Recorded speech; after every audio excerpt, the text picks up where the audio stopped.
Hello, this is Dr. Viv again. What I should be talking about today is a beloved problem in classical mechanics, which is projectile motion. You no doubt studied projectile motion in undergraduate classes without air resistance, and the first part of this problem asks me to recall some of that knowledge.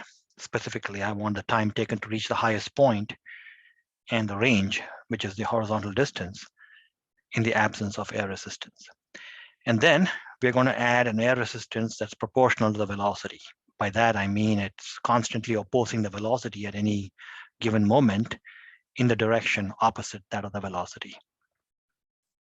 We'll work that case out completely.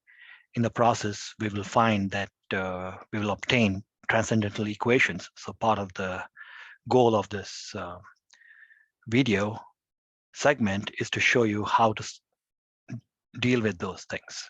In particular, we won't be actually solving transcendental equations as much as avoiding solving them using some special techniques and approximations.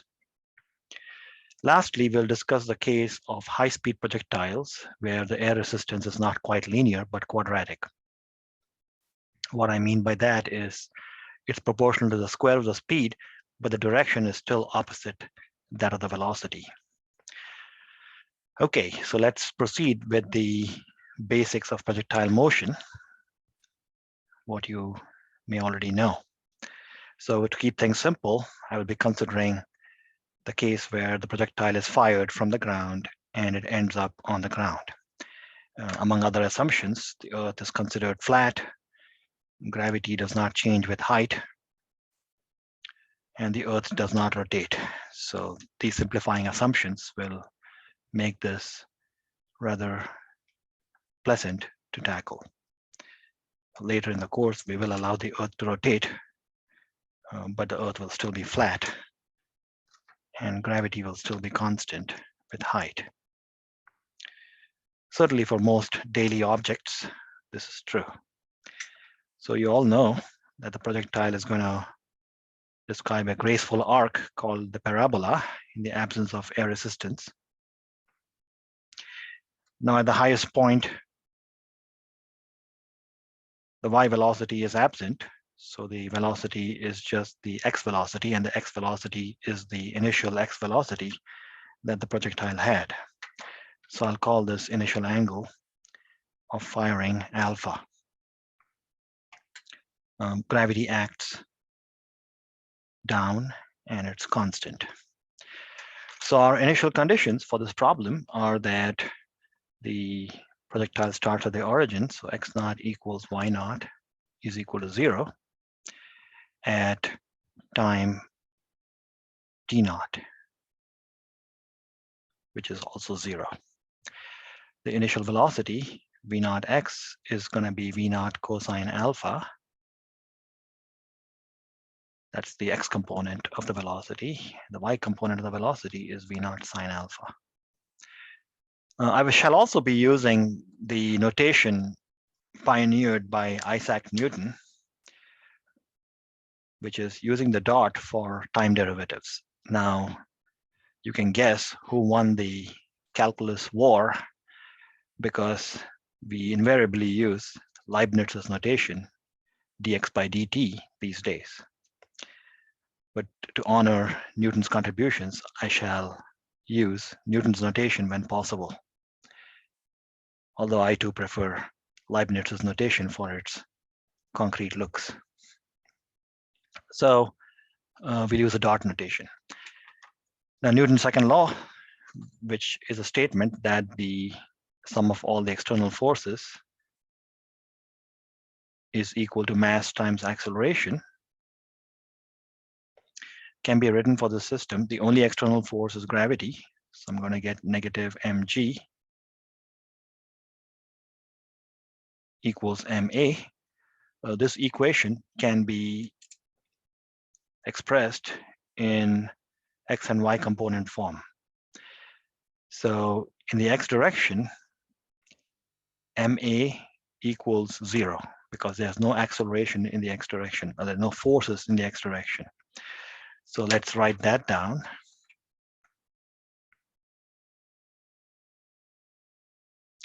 In the y direction, I have my double dot equals negative mg. So let's do the x direction first, since it looks so simple.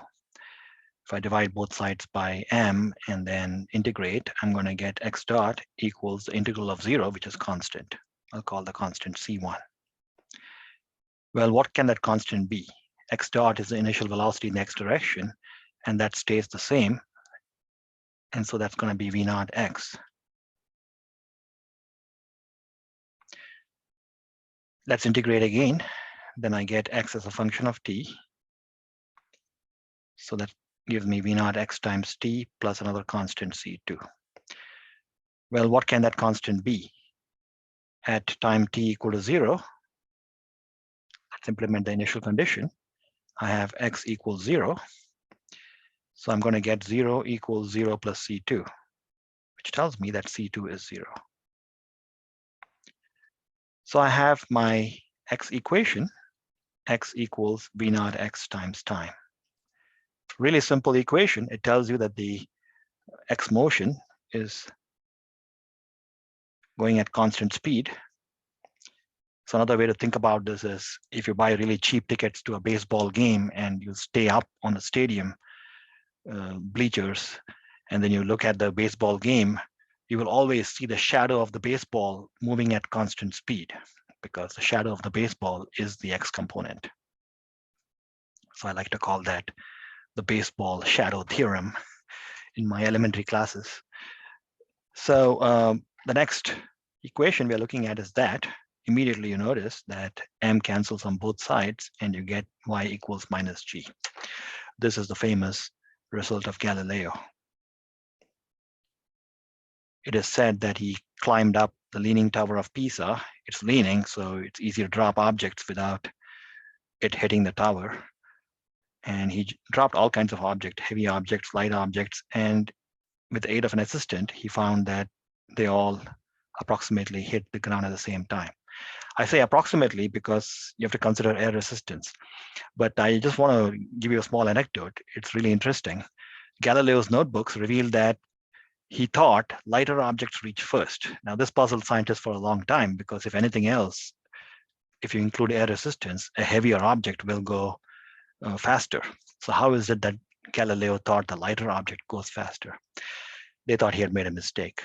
It wasn't until recently that psychologists showed that human beings tend to hold on to heavier objects more. Probably comes from the days of women holding babies, and it's ingrained in both women and men because you don't want to drop a baby. So Galileo was actually observing something really cool, and it's to his credit that he wrote that down and didn't mess with his result, because what he really wanted to show was that they reached at the same time. He was honest about it. Great guy. So let's integrate this. It gives you negative gt plus c1. I'm going to use the first constant of integration always to be c1, and the second constant of integration to always be c2. Then apply the initial conditions. At t equals 0, the initial velocity in the y direction is v0y. So I get v0y equals negative 0 plus c1. That tells me what c1 is. C1 is v0y. I can immediately substitute this in there and get the velocity equation. Minus gt plus v0y.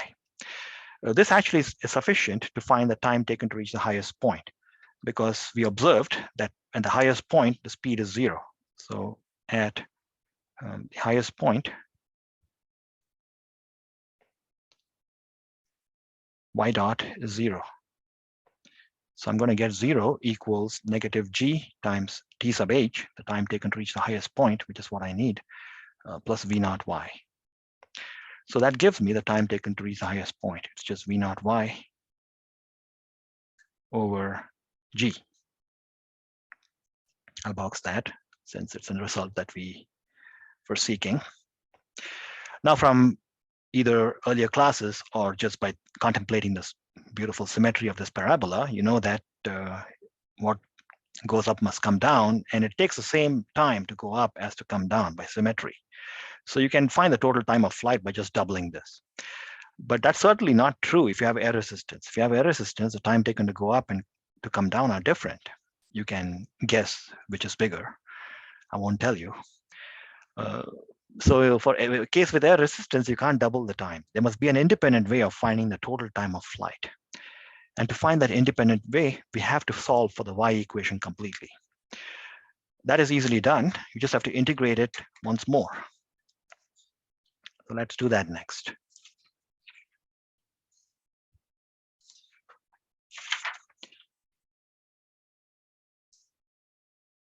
The y velocity is there.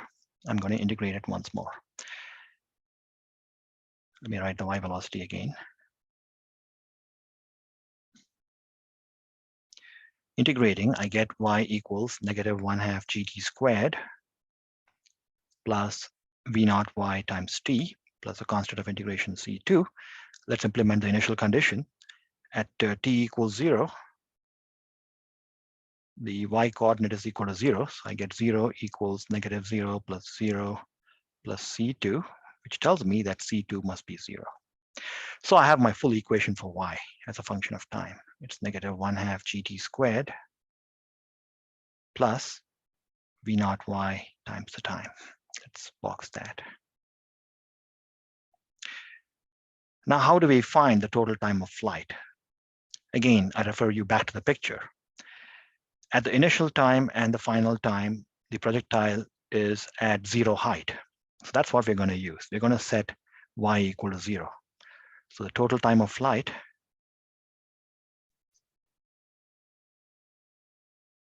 written TOF, I'll use capital T to indicate the time of flight, is got as follows. I set the y velocity, the y position, excuse me, at time t equal to 0. And so that gives me -1/2 g capital T squared plus v naught y times capital T. Well, if you factor the t out, I get t times -1/2 g times t plus v naught y. There are two solutions to this equation. One is t equal to 0, which of course corresponds to the initial time, not too interesting. And the other is the total time of flight. I'm going to call it t naught in reference to no air resistance. So t naught is going to be 2 v naught y divided by g.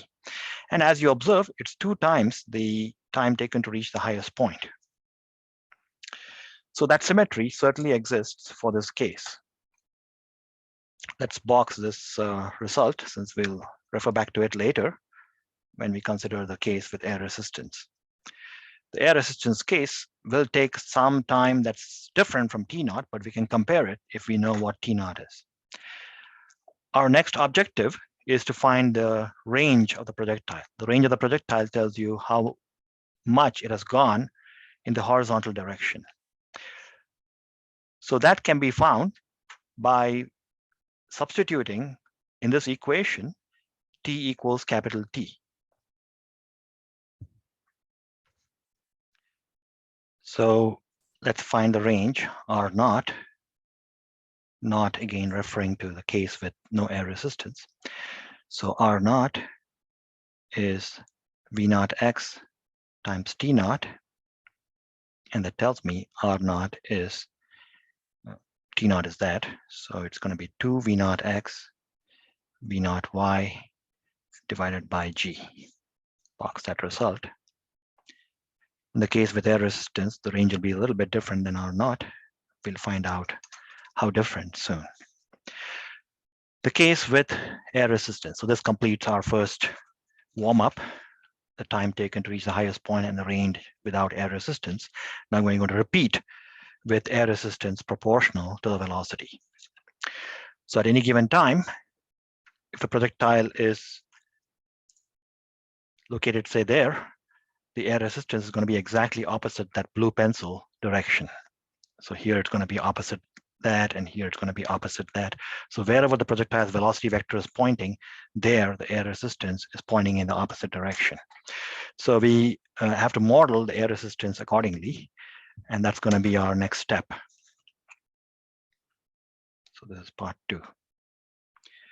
We're going to model the air resistance as negative some constant k times v, where k has appropriate dimensions to make it force. So it'll be Newton divided by meters per second or Newton seconds per meter. Think of it like that. So let's substitute this in Newton's laws.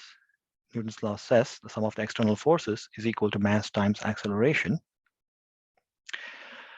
Now, there are two forces this time. It's going to be negative k times v minus mg equals ma. Just like before, we're going to split it up into the x direction and the y direction. In the x direction, you will have the kv term, but you will not have the mg term. So you're going to have in the x direction, x hat, negative kx dot, that's the x part of the velocity, is equal to m times x double dot. In the y direction, which I'll indicate with y hat, I'll have negative k y dot, negative mg is equal to m y double dot. So paying lip service to Galileo, we're going to divide by m, but of course, m doesn't cancel out because of this k factor. So this time, you don't have the pleasant result of Galileo anymore. Objects do, the mass of the object does matter, even if you take the step of dividing it out. So let's do that division anyway. The equations then become negative k over m x dot equals x double dot, and the y equation is negative k over m y dot negative g equals y double dot. So these are second order differential equations which can be solved. Now, a convenient way to do this is to call k over m something, because I don't want to keep writing k over m. So let's try to find out what the units of k over m might be. This equation is easiest to use. K over m will have the same units as x double dot over x dot. X double dot is acceleration, so that's meters per second squared, and x dot is velocity, so that's meters per second. You are left with 1 over seconds. 1 over seconds is the unit of something like time. So I'm going to call it the time constant tau. Tau is sometimes called the characteristic time.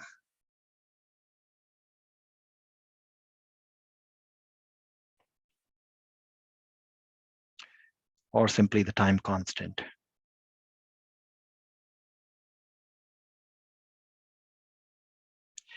It'll end up having the same interpretation as time constant in things like RC circuits, time taken for something to fall down by 1 over e of the original value, things like that. So we can write now our differential equations using this method. Now I'll go back to writing dv by dt. So the first equation is dv x over dt is equal to this side, that's negative vx over tau. On the other hand, this equation is, I'll write the right-hand side first, it's dvy over dt equals negative g, negative v sub y over tau. These have to be solved. Let's solve the x equation first. The solution to this is got by what's called the technique of separation of variables. So you move all the v things to one side.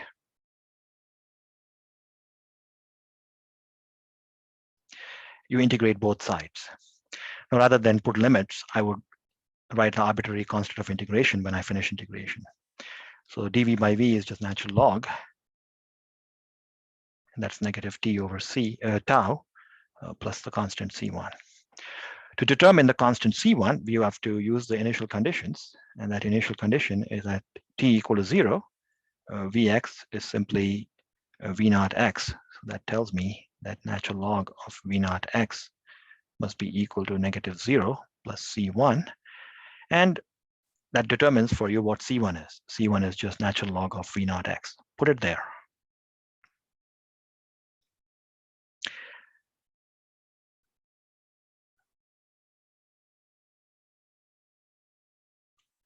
Now I can bring natural log of V naught x to the left side. The reason I do that is because I don't like to see natural log of meters per second. It makes no sense. Physicist in me does not like natural log to have any units. The problem is solved if I bring this to the left side, and then I'll get natural log of Vx minus natural log of V naught x. And then I can use a property of natural logs, which is that the difference of natural log is a ratio. So let me indicate that in a couple steps.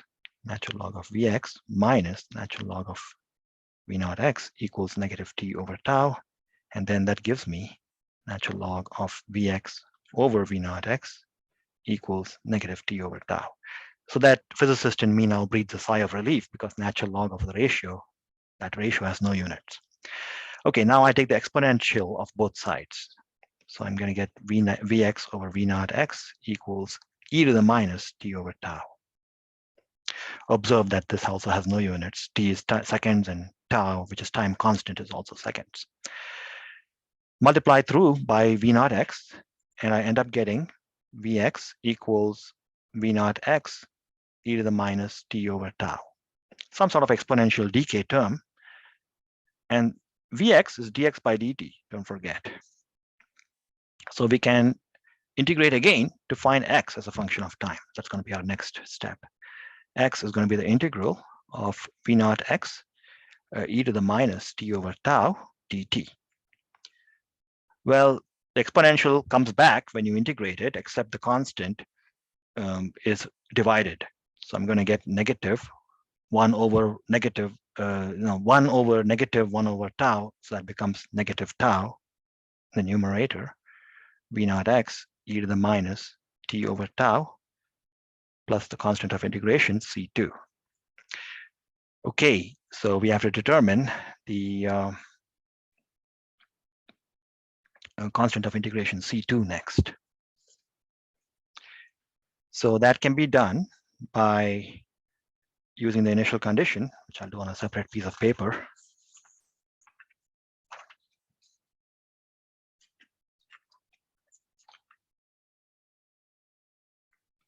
So at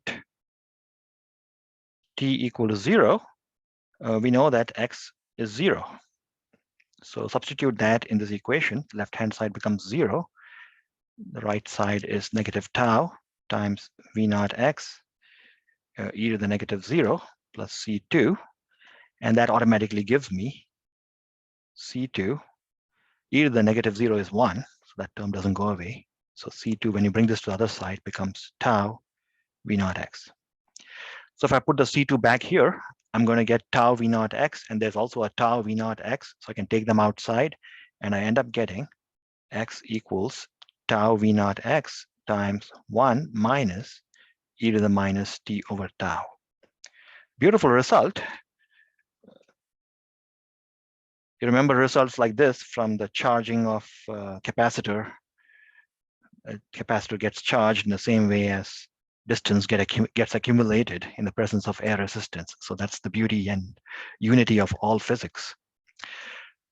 Okay, so far the x equation was easy. Now let's turn our attention to the somewhat more difficult y equation. The y equation is difficult only because of this extra term. Otherwise, it looks just like the x equation.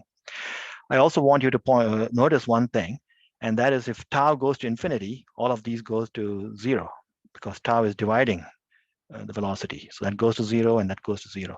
Well, if those two go to 0, that's just the air resistance less case. So tau goes to infinity means you have no air resistance. Let's just keep that in mind. Tau goes to infinity means no air resistance. Later on, we will use this. We will not make tau infinity, but we'll make it big. So we can neglect terms with things like 1 over tau squared. If tau is big, then 1 over tau is small, and 1 over tau squared is super small. So we're going to ignore everything with 1 over tau squared based on this logic. So for low speeds, we'll only keep terms of order 1 over tau. So that's the, I'm keeping that observation for the future. Now let's go back to the y equation. The y equation is right there. To separate the variables, you cannot get rid of g. You have to bring the whole thing down. So that's what I'm going to do next. Integral dvy over g plus vy over tau equals negative integral dt. The solution of this is exactly natural log again, but with the tau coming outside. So the solution is going to be tau natural log of g plus vy over tau equals negative t plus c1. Well, technically I have to put absolute value sign around the natural log, but I'll be exponentiating in a couple seconds, so I'll not bother doing that. Now to fix c1, let's use the initial condition at t equal to 0. The velocity vy is vy naught. When I say vy naught, I really mean v naught y. It's the same thing. So I get tau natural log of g plus v naught y over tau is equal to negative 0 plus c1. Well, that tells me what c1 is. I'll put that there. So therefore, tau natural log g plus vy over tau equals negative t plus tau natural log g plus v naught y over tau. Now, once again, I'm going to pull the same trick of subtracting the logarithm terms and then taking the ratio. I won't indicate the subtracting stage, which will later look just like this. And also first I'll divide by tau. If I divide by tau, it'll look like that. And then I'll take the natural log to the left and I'll make it look like that. So I'll do all that in one step. So I get natural log of g plus vy over tau divided by g plus v naught y over tau equals negative t over tau. Then exponentiate. So I get g plus vy over tau. When I exponentiate, I'm going to get the ratio of two things equals e to the minus t over tau. I'm going to go and multiply both sides by this denominator. So I'm going to get g plus v naught y over tau times e to the minus t over tau. We have to solve for vy. That's our ambition. So I can do that by subtracting g from both sides. I get vy over tau equals negative g plus g plus v naught y over tau e to the minus t over tau. Multiply both sides by tau next. So I get vy equals negative g tau, and then the parenthesis also gets multiplied by tau. So I get g tau plus v naught y e to the minus t over tau. That is actually a good stopping point to find the time taken to reach the maximum height. So that's going to be our next goal. What is the time taken to reach the maximum height? The key is the y velocity must be 0 at the highest point. Well, that's true whether or not you have air resistance. So air resistance does not play into the logic of that. That's always true. So what we're going to do is set this star equation equal to 0. When you do that,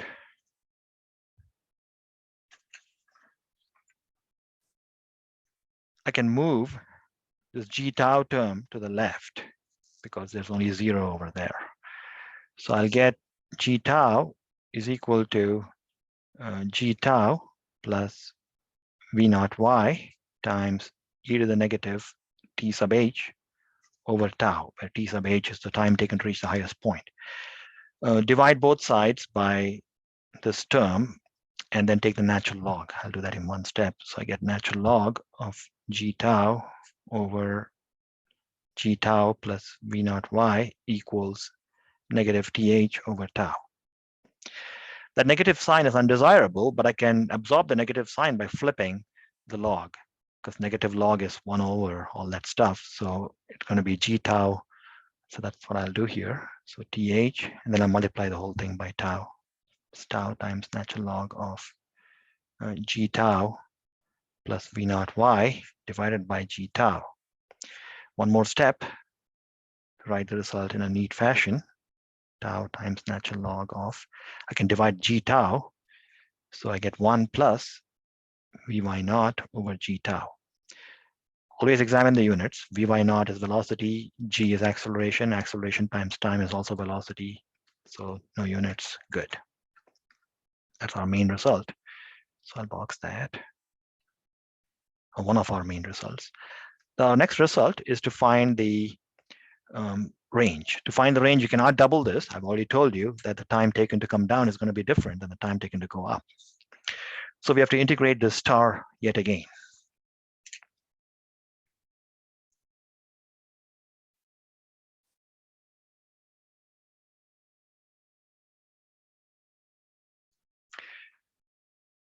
When we integrate star, we are going to get an equation for y. Let me write star again, but instead of vy, I will write dy by dt.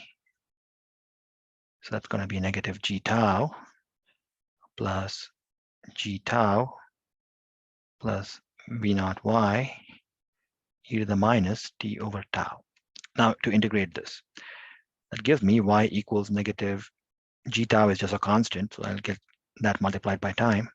And then when I integrate the exponential, I'm going to get negative tau in the numerator, and then everything else returns, because that's how the exponential works, plus the constant of integration c2. Let's implement the initial condition at t equals 0, y equals 0. So I'm going to get 0 equals 0 minus tau times g tau plus v naught y e to the negative 0 plus c2. So c2 will be all of this. It's tau times g tau plus v naught y. And now we'll substitute that back there. Now observe that this term, tau times g tau plus v naught y, is also here. So when I substitute it back there, I can combine those terms and write a single term. So I'll do all that. Y equals negative g tau times t plus tau times g tau plus v naught y, 1 minus e to the minus t over tau. So this is the beautiful yet awkward result we have, because we have to solve the result to get the final time. The final time is obtained when we set y equal to 0. So the total time of flight, TOF, t, we'll set y equal to 0. If you set y equal to 0, you're going to get a mixture of polynomial terms like t and exponential terms. This object is called a transcendental equation.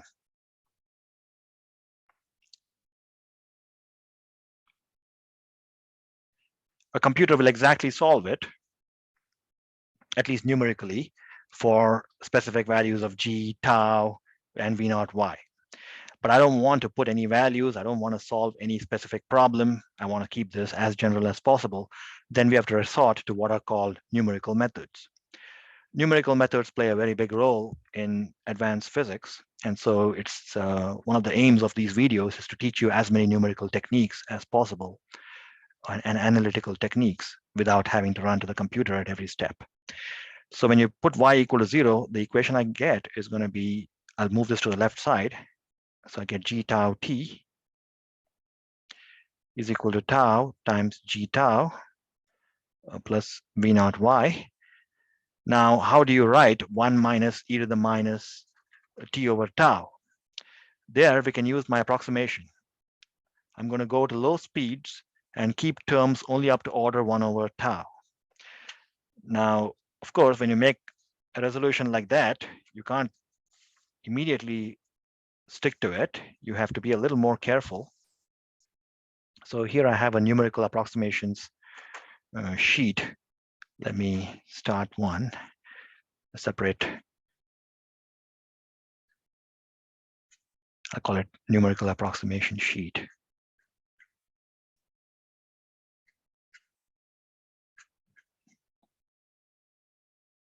Here I'll write all the results that I'm going to use to simplify things. First, let's recall what the exponential function is. E to the x is going to be 1 plus x squared over 2 factorial plus x cubed over 3 factorial, and then you keep going like that. The nth term is going to look like x to the n over n factorial, and this expansion never terminates. So that's the nature of the exponential function. When you have e to the minus x, x becomes converted to minus x. So all the odd terms will acquire a negative sign, and the even terms will stay positive. I only need terms up to the third order, so I'll call the rest the higher order terms, or HOT. Lastly, what I need is not e to the minus x, but 1 minus that. So 1 minus e to the minus x, well, that 1 is got rid of when you do 1 minus that. And then all the negative terms now become positive. So I get x minus x squared over 2 factorial plus x cubed over 3 factorial plus the higher order terms. All right, so that's the result we're going to use, the first 3 terms. Let's keep that there and work on this side. X is t over tau, capital T over tau. So I'm going to get t over tau minus half t squared over tau squared. 3 factorial is 3 times 2 times 1, or 6. So that's plus 1/6 t cubed over tau cubed. It looks like I'm keeping things up to order 3, but be careful. There's a t on this side, and that t will cancel. So we don't exactly have a cubic here. So I'll save this numerical approximation sheet. It'll come back when we make further approximations. So let's save it for now. So like I said, you don't quite get a cubic. You actually get a quadratic. So let's deal with that next.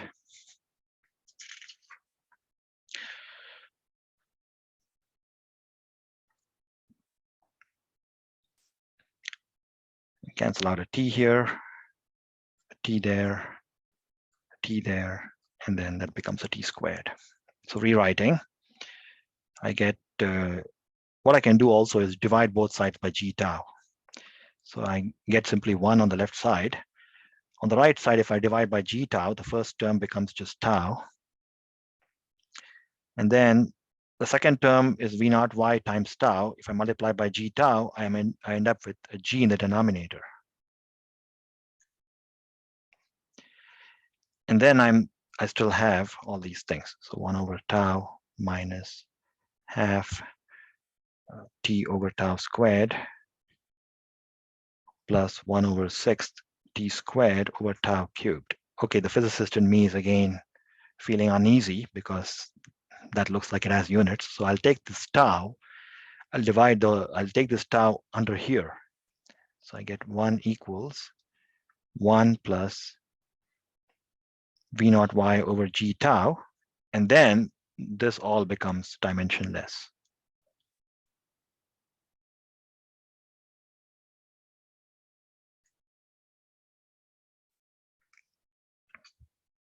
Okay. It's always wise to keep one order more than what you desire, just because otherwise things may not work out. So what I will do next is multiply this term into all 3 terms. So let's do that. 1 plus v naught y over g tau minus half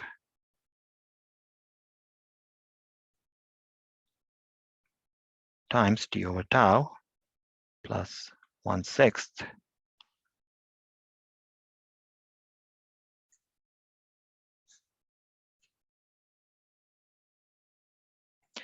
Now, if you've never done something like this before, you'll say, why bother? I know how to solve the quadratic equation. I know a formula called quadratic formula, which was taught to me in high school. Yes, that can be done like that, but I don't want to mess with square roots. Remember, the quadratic formula has got square root of b squared minus 4ac. I don't want to do that because that kind of result will again tie me up in knots, and I cannot really solve very easily for the range. So bear with me while I show you something much cooler. So 1 cancels out. So there's a 0 on the left side. It's feeling lonely. So what I'll do is I'll move this term to the left. So the left side doesn't feel deprived. Okay. So I'm going to get 1/2 1 plus v naught y over g tau times t over tau is equal to this term here, v naught y over g tau. And then I still have 1 over, I'll bring the tau squared over here. Times 1 plus v naught y over g tau t squared. One factor of tau can cancel, like so. Now remember, I don't want to use the quadratic formula, yet I want to get an expression for t. So how do I proceed? The answer lies in something called a ground level approximation. So what we're going to do is we're going to substitute the air resistance less time, t equals t naught. Let's recall what that is. When I did the air resistance less case initially, I found the total time taken, which is going to be t naught, which is 2vy naught or v naught y over g. So wherever I see 2v naught y over g, I'll replace it with t naught. Okay, so I'll substitute t equals t naught, which is 2vy naught over g. I'll also substitute that into t squared. Why is that? Because if tau is small, tau is large, or 1 over tau is small, you don't expect t squared to contribute much to the corrections. So I'll substitute t naught into that, but not into t. In other words, this I will leave alone. So let's do that mixed approximation, as it's sometimes called. So I multiply both sides by 2. If I multiply both sides by 2, I get 1 plus v naught y over g tau times t equals 2vy naught over g. Well, that's just t naught. And then here I have 1 over 6 tau, and then 1 plus v naught y over g tau times t naught squared. All right, so that looks really interesting. I can divide both sides by this factor, 1 plus v naught y over g tau. So I get t equals t naught times 1 plus v naught y over g tau inverse. If I divide that term by this term, it goes away. So I get plus 1 over 6 tau t naught squared. Now, one of the t naughts is common, so I can take t naught outside, and I get 1 plus v naught y over g tau inverse. I believe I made a slight mistake. When I multiplied both sides by 2, I forgot to multiply this by 2. So that's going to be 3. So 1 over 3 tau times t naught. Okay, this is what I have. Now I have to deal with this. That looks very awkward. So our next approximation, numerical approximation, has to do with getting rid of that term. Back to my numerical approximation sheet. What we're going to do there is the famous result in Taylor series. 1 plus x to the minus 1 is 1 minus x plus x squared minus x cubed, and so on. We'll actually only use this.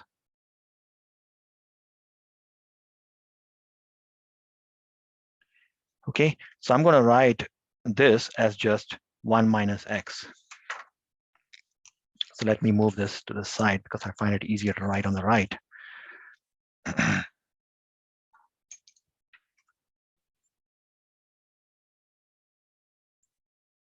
So I get t naught times 1 minus v naught y over g tau plus t naught over 3 tau. Now v naught y, I want to just do a little scrap work here. I have 2 v y naught over g equals t naught. That's what I have there.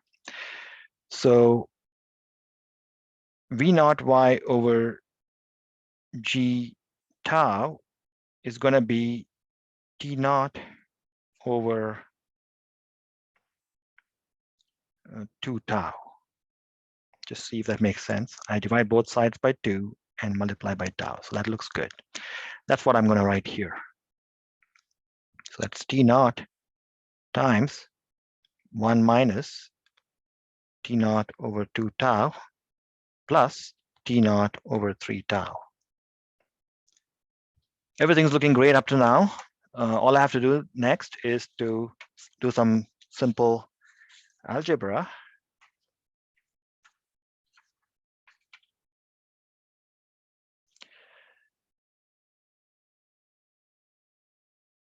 So negative half plus 1/3 is the algebra I was referring to. It's gotten so I can't do any algebra anymore.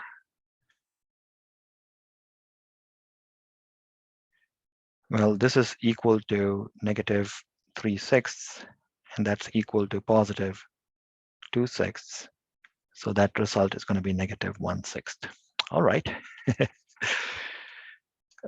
So that's t naught times 1 minus t naught over 6 tau. So this is great. The time of flight t, if you can write the time of flight as t naught plus delta t, where delta t indicates by how much things have changed because of air resistance, then we can find delta t. Delta t is just t naught, negative t naught squared over 6 tau. So the time of flight has, the time of travel, the time of flight has certainly decreased.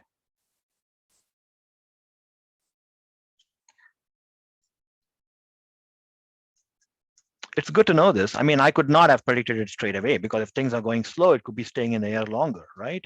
So it's not obvious that it should decrease. Well, mathematics tells us that it is decreased. Our next aim is range.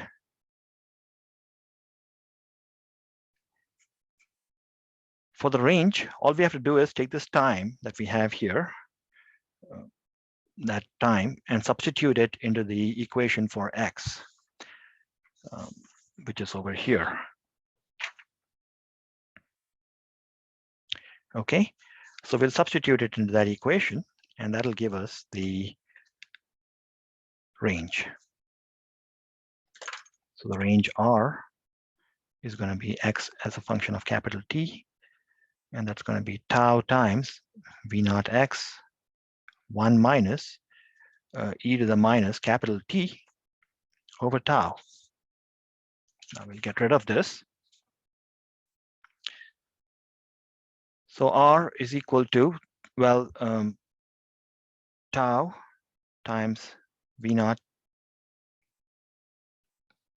x. Now I'm back to this transcendental equation. So this time I'm going to use just the first two terms, x minus x squared over 2 factorial. So let's just use those two terms. X is t over tau, and 1/2 t squared over tau squared. Observe that one of the taus immediately cancels. I'll take a t outside, so I get v naught x times t times 1 minus t over 2 tau. Now I have to substitute for t from here. Let's do that. So I get v naught x times t naught, flower bracket, 1 minus t naught over 6 tau, open this parenthesis, 1 minus 1 over 2 tau, t, which is t naught times flower, 1 minus t naught over 6 tau, that. First of all, be alerted to the fact that v naught x times t naught is just the air resistance less range r naught. So that's very nice. So I get r naught times 1 minus t naught over 6 tau. And then here, I'm going to ignore anything with 1 over tau squared. Remember the philosophy of ignoring everything with 1 over tau squared. So I'll ignore that. I'll just get this term then. So I just have 1 minus t naught over 2 tau. Let's multiply this. That's r naught. Now, when I multiply this, I'm going to get 4 terms. The last term is again going to have 1 over tau squared. Ignore. So I'll just have 1 minus t naught over 6 tau minus t naught over 2 tau. Oh God, there comes fractions again. So this is my fraction cheat sheet also. What is 1/6 plus 1/2? This should be easy. That's 1/6 plus 3/6, which is 4/6, and that is 2/3. All right.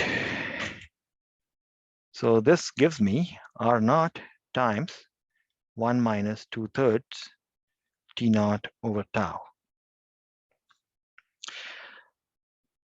So that's, if I write this as r naught plus the correction delta r from air resistance, I can immediately identify what air resistance contribution is. So I get delta r equals negative 2/3 r naught times t naught over tau. So that's clearly also less than 0. So the upshot is that the range also has reduced.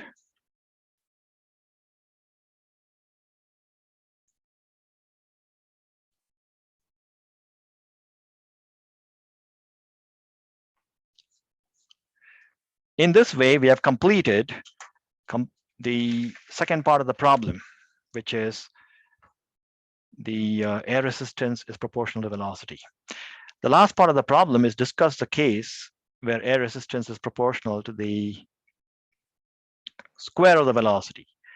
Now, this part is not that simple. So we have to understand why it is very difficult to do. So what I'll do is I'll draw the trajectory of the particle or the cannonball or the baseball, whatever you're doing in this thing. It's high speed, so it's probably going to be some missile or really fast cannonball. At any given time, the velocity vector is going to point tangent to the path. The path is not parabolic, by the way. It's whatever path it is. It's some smooth path. The radius vector and the velocity vector have nothing to do with each other. The radius vector goes from wherever the projectile was shot from. So everything remains the same. You have the projectile shot from some ground level with a speed v naught at an angle alpha with the ground, and this position vector r and the velocity vector v, as you can see, have no relationship whatsoever, except that the velocity vector is a derivative of the position vector. All right, so what we need is the air resistance that is acting always to oppose the velocity. Whichever direction the projectile is going, in that direction, the air resistance is going to oppose. Okay, so we have to model this as such. For when it was proportional to velocity, it was easy to do it. You just have to have negative BV or negative KV. What do you do with the V squared? So let's try to write that all out. So the position vector R is just xi plus yj, and the velocity vector, which is dr by dt, is going to be dx by dt I hat plus dy by dt j hat, and that's known as v sub x I hat plus v sub y j hat. Also, let's keep in mind the meaning of v squared. V squared is the square of the x component and the y component. It's a scalar. So how do we make a forced term?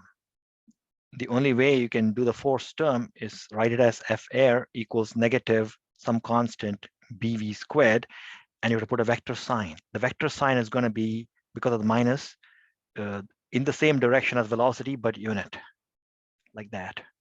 So what I can do is this. I can take one of the velocities here and push it to the unit vector. So it gives me bv times the vector v, because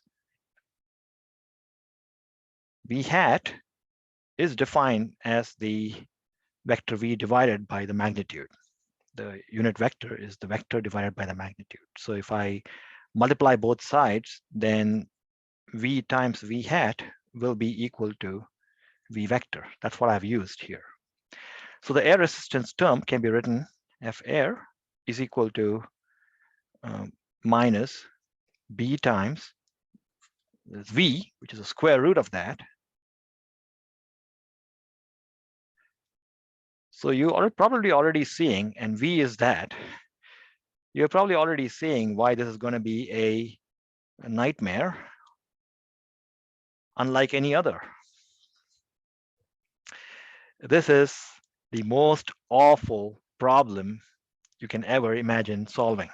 It's a nonlinear second order differential equation. There is no known method known to mankind to solve this.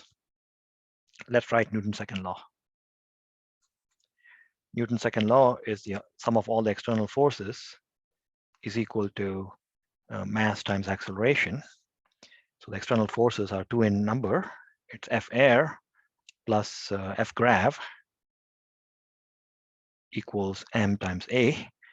The air resistance is this awful looking thing.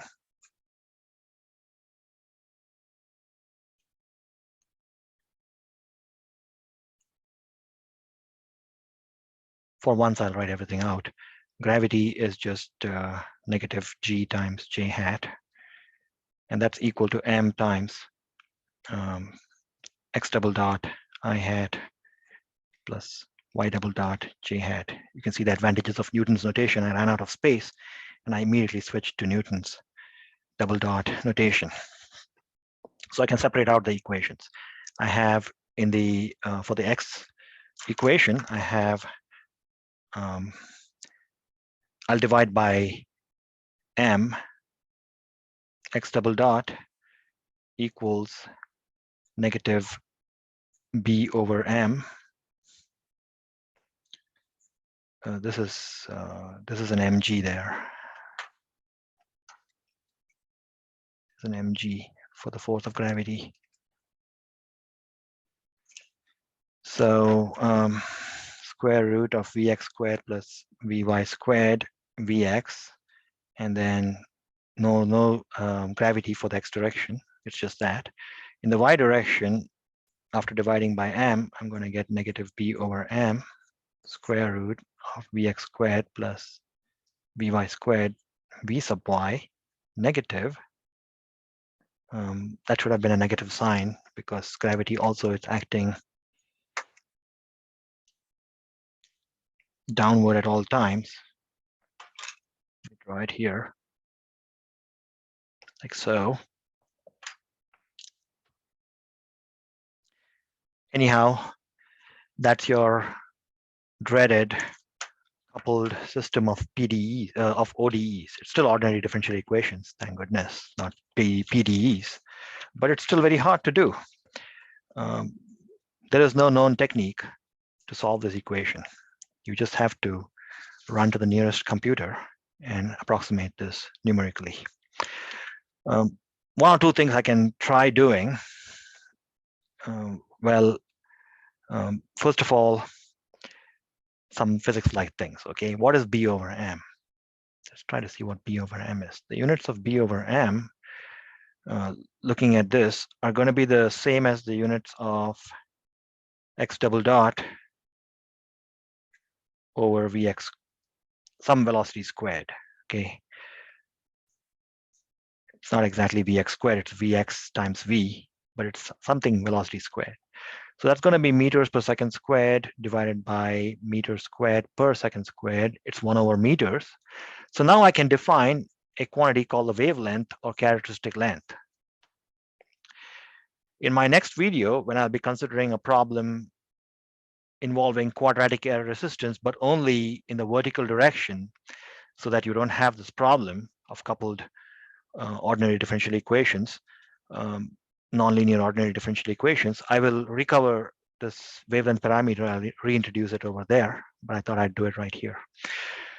So my first equation is going to be, this is just dvx over dt equals negative 1 over lambda square root of vx squared plus vy squared times vx. And the second equation is going to be dvy over dt equals negative 1 over lambda again, the square root of bx squared plus vy squared times vy minus g. You can see now that these two terms look almost the same, and they can be made to look the same if I multiply this by vy and this by vx. Let me do that next. So I'm going to multiply this by vy and that whole thing by vx. So I'm taking it a little bit in the direction of to the point that you can use the computer. So 1 over lambda square root of vx squared plus vy squared, and then here I get vx vy, and then I get vx dvy by dt equals negative 1 over lambda the square root of vx squared plus vy squared vy vx minus g times vx. So these two terms are identical. They are exactly the same. So what I can do is I can use this side to put it over here. So let's see what I get. I get vx dvy by dt equals vy dvx by dt minus gvx.